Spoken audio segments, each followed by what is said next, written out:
le président de la République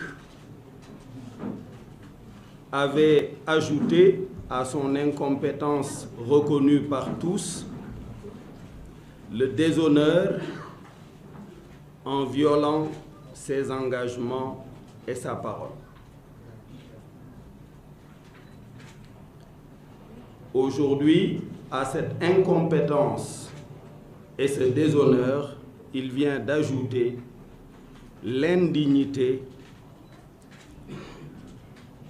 de remettre en cause la souveraineté nationale en transformant le Sénégal en une république bananière, vassale de forces étrangères. Dans le deal international qui a conduit à la libération de Karim Wade, Macky Sall n'a obéi ni à Touba, ni à Tivaouane, ni à aucun autre pôle religieux du pays. Il a obéi à un donneur d'ordre international. Et Karim Wade n'a pas été libéré, il a été livré à ce donneur d'ordre international.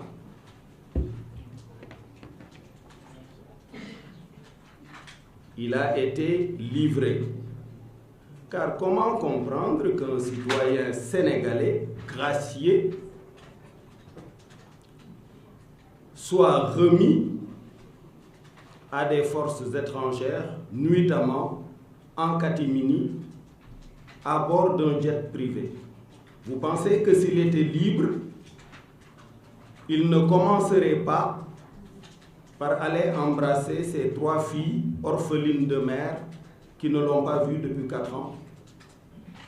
Il ne commencerait pas par aller saluer son père et sa mère? Il ne commencerait pas par aller présenter ses respects à son guide religieux, le khalife général des Mourides? Il ne commencerait pas par remercier les nombreux Sénégalais karimistes qui l'ont soutenu? S'il était libre, c'est ça qu'il ferait. Mais il n'est pas libre, on l'a livré. C'est ça la triste réalité. Si Macky Sall a fait croire aux autorités religieuses du pays qu'il leur a accordé un quelconque rôle dans la libération de Karim Wade, il leur a raconté des histoires. Ces autorités religieuses l'ont saisi pendant 4 ans en vain de cette requête. Il a obéi à un donneur d'ordre international. Et ça met en danger la République. Surtout sur une matière aussi sensible que notre dispositif judiciaire. Je vous l'avais dit, l'instrument judiciaire qui a été utilisé pour appréhender Karim Wade est mauvais au regard du droit international, comme établi au demeurant par la Commission des droits de l'homme des Nations Unies. Mais pourquoi avoir choisi un mauvais instrument pour établir une culpabilité qui relève de la flagrance? Parce que je n'ai aucun doute sur la culpabilité de M. Karim Wade. Aucun. Je vous ai dit que tout ce que je vous dis est documenté, parce que j'ai fait plus de 25 ans dans la carrière d'auditeur, dans l'une des firmes mondiales les plus réputées, PricewaterhouseCoopers. Donc je ne dis jamais rien qui ne soit documenté. Voilà la situation. Vous avez un chef d'État incompétent qui déshonore sa parole et ses engagements, qui obéit à des forces étrangères dans la gestion des affaires du pays, et vous voulez que je me taise? Non, moi je dirai la vérité en toutes circonstances, parce que justement je suis un homme libre. Vous savez, lorsque Serigne Touba venait d'enterrer Mame Anta Sali. Les dignitaires sont allés le trouver pour lui dire d'aller présenter ses condoléances à Lat Dior, ce qui lui ferait plaisir. Et en conséquence, le roi lui aurait donné la même fonction qu'à son père, celle de cadi, et aurait accompagné ça de bienfaits terrestres. Vous savez quelle fut sa réponse? Jamais je ne soumettrai aucune requête à un roi terrestre.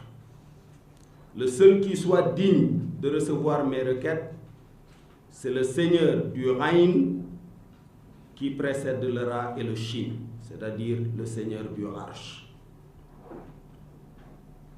Voilà, il faut savoir qui est son Seigneur et ne pas aller faire des courbettes à Macky Sall ou essayer de lui faire plaisir. Il faut être responsable face aux intérêts supérieurs de la nation. Je vous ai dit qu'il est incompétent, qu'il a déshonoré sa parole et qu'il a transformé notre pays en une république bananière vassale de forces étrangères. Je vous avais invité à tourner sa page, bien sûr, dans le respect du calendrier républicain.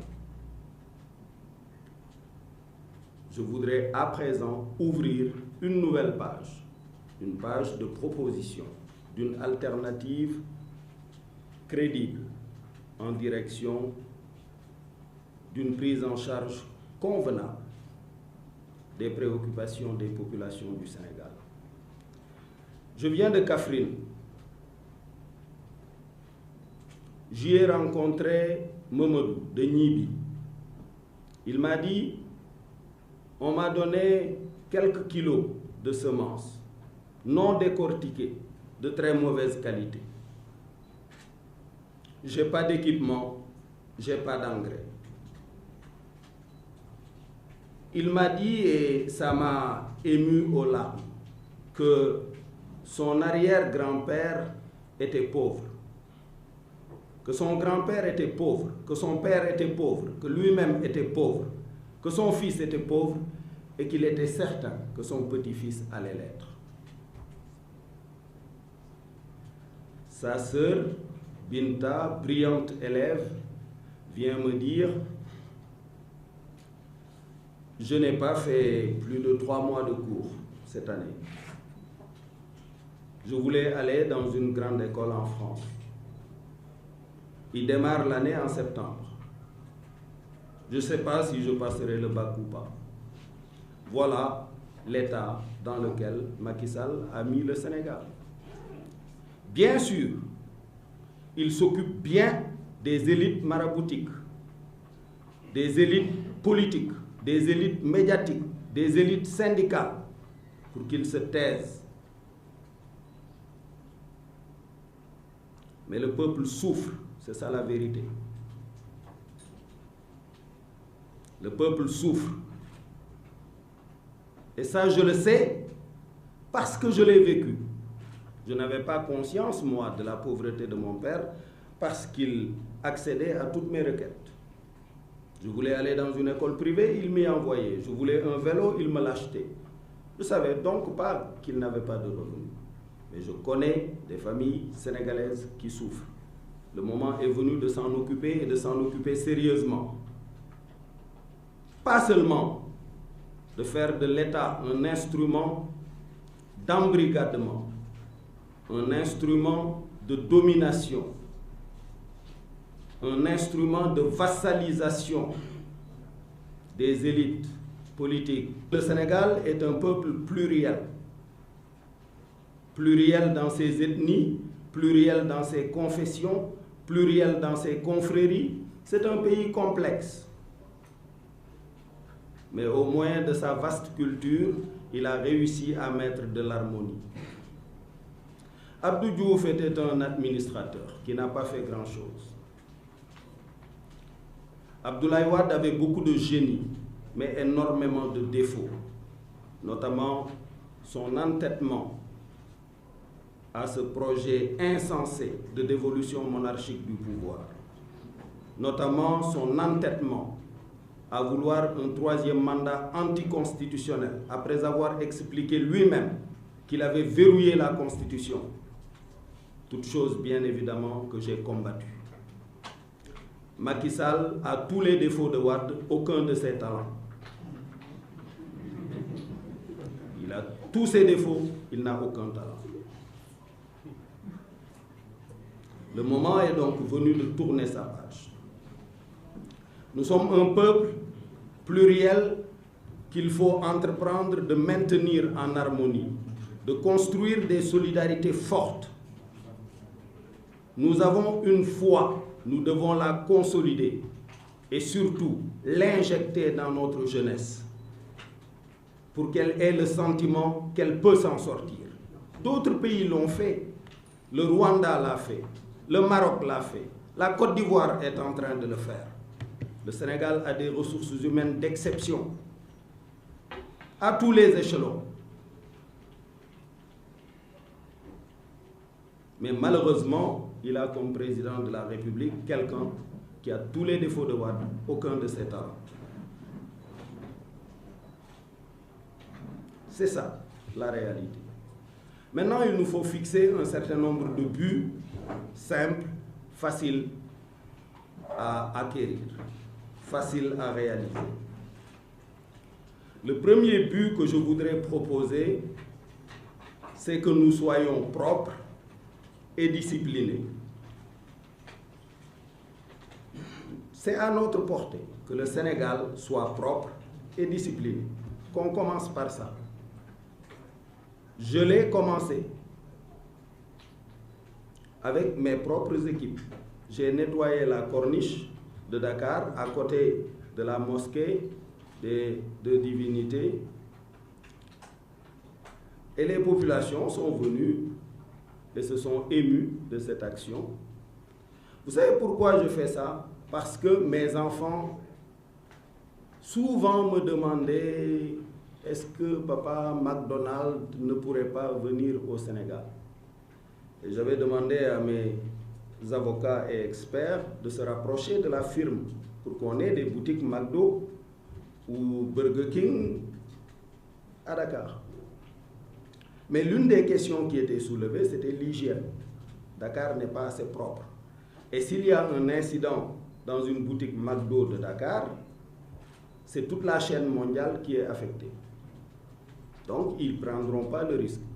Ils vont peut-être installer une petite antenne dans l'enceinte de l'ambassade des États-Unis, complètement bunkerisée et sécurisée, où bien sûr les conditions d'hygiène seront garanties. Mais pourquoi les Sénégalais, les jeunes Sénégalais, ne pourraient pas acheter un McDo comme les jeunes Marocains, comme les jeunes Sud-Africains? Il suffit que nous soyons propres et disciplinés. Premier objectif. Un jeune Sénégalais me racontait au Japon qu'à l'occasion de la Coupe du Monde, à la fin des matchs, les vestiaires des Japonais propres, vestiaires des Sénégalais sales. Les Japonais se déplacent, nettoient les vestiaires des Sénégalais. Le lendemain, vestiaires des Japonais propres, vestiaires des Sénégalais propres, par les mêmes Sénégalais. Donc c'est possible. La discipline consiste simplement à ne pas déranger autrui, à respecter le code de la route, à ne pas garer les véhicules n'importe comment, à ne pas occuper les trottoirs qui sont réservés pour les gens qui doivent marcher. Tout simplement, des choses simples. Deuxième objectif, l'environnement. Dakar étouffe. Le seul poumon qu'on avait, c'était Anne. Je propose qu'à l'ouverture du nouvel aéroport, l'ancien aéroport serve à construire le plus grand poumon vert en milieu urbain du Sénégal. Et j'ai demandé aux jeunes du parti de faire une pétition, parce que dans tous les pays du monde, les maisons les plus chères, en dehors des maisons qui sont en bordure de l'eau, ce sont les maisons qui sont à côté d'un parc. Vous allez à Paris, vous allez au jardin du Luxembourg, les maisons qui sont autour valent très cher. Donc si on met un parc à l'emplacement de l'ancien aéroport, toutes les maisons de Ouakam et de Dakar environnant vont exploser en termes de prix. Donc j'espère que les Ouakamois vont signer cette pétition. Avant que les dealers internationaux ne nous prennent cette terre encore pour d'autres destinations, si ce n'est pas déjà fait au demeurant. En tout cas, c'est une proposition que je mets sur la table. Faire un grand poumon vert. Puisque l'arbre est un ami. Il nous prend notre gaz carbonique, il nous donne de l'oxygène, il nous donne de l'ombre, il attire la pluie. Donc, il faut qu'on ait des poumons verts dans nos villes. Vous avez été en retard. Pourquoi? Parce qu'il y avait des embouteillages. Aucune grande capitale ne peut fonctionner sans des transports publics de qualité. Sans un métro, sans un tramway, où on peut être sûr qu'on peut garer sa voiture à l'entrée de la ville, prendre le tram, prendre un train ou un métro, aller au centre-ville, régler ses problèmes, revenir, prendre sa voiture et repartir. Ça, ce sont de vraies priorités. Voilà. À la place de ça, on va s'agglutiner à Diamniadio en bordure d'autoroute pour faire des HLM et présenter ça comme le Sénégal émergent. C'est vraiment manquer de culture, manquer de vision. Là où Macky Sall devrait installer son premier projet, ce n'est pas à Diamniadio, c'est à Diaoubé, pour bien signifier qu'on regarde le continent, puisque c'est notre porte vers le Mali. Mais vous allez voir, dans quelque temps, la Côte d'Ivoire aura terminé son réseau autoroutier, le port d'Abidjan amélioré, les ponts améliorés. Bientôt, c'est eux qui fourniront le Mali. Bientôt, le port de Dakar va mourir, tout simplement. Et vous vous imaginez la catastrophe que cela fera. Voilà. En tout cas, je ferme la page Macky Sall. Je ne veux plus de petites querelles ou de petites polémiques. S'il a des choses à faire, qu'il les fasse, mais qu'il ne mette pas en danger notre pays, qu'il ne vassalise pas notre République, qu'il n'en fasse pas une République bananière. S'il ne le fait pas, s'il m'invite au dialogue, je répondrai. Tant qu'il ne sera pas digne de me voir à sa table du fait de sa conduite actuelle, ce n'est pas la peine qu'il m'invite à un quelconque dialogue. Cela n'est pas à confondre avec la présence du parti Rewmi aux concertations avec le ministre de l'Intérieur. Puisque ça, c'est une pratique inscrite dans notre démocratie, pratique que l'incompétence du régime actuel avait interrompue. Voilà, ils se sont réveillés, ils nous ont appelés, on y est allé. Mais le dialogue, Rewmi n'en fait pas partie. Je veux que ce soit d'une extrême clarté. Que la presse du palais qui essaye d'accréditer la thèse selon laquelle Rewmi participe au dialogue se le tienne pour dit. Je vous remercie. Une révolution sur la toile. Votre nouveau site d'information www.azactu.net. Plongez dans la magie de la vidéo et du son grâce à azactu.net. Faites le tour du monde de l'actualité sur azactu.net.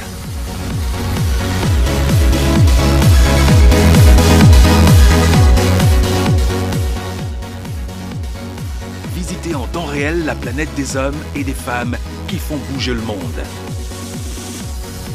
azactu.net, une équipe de professionnels nourrissant la noble ambition d'œuvrer à la restauration de notre conscience citoyenne.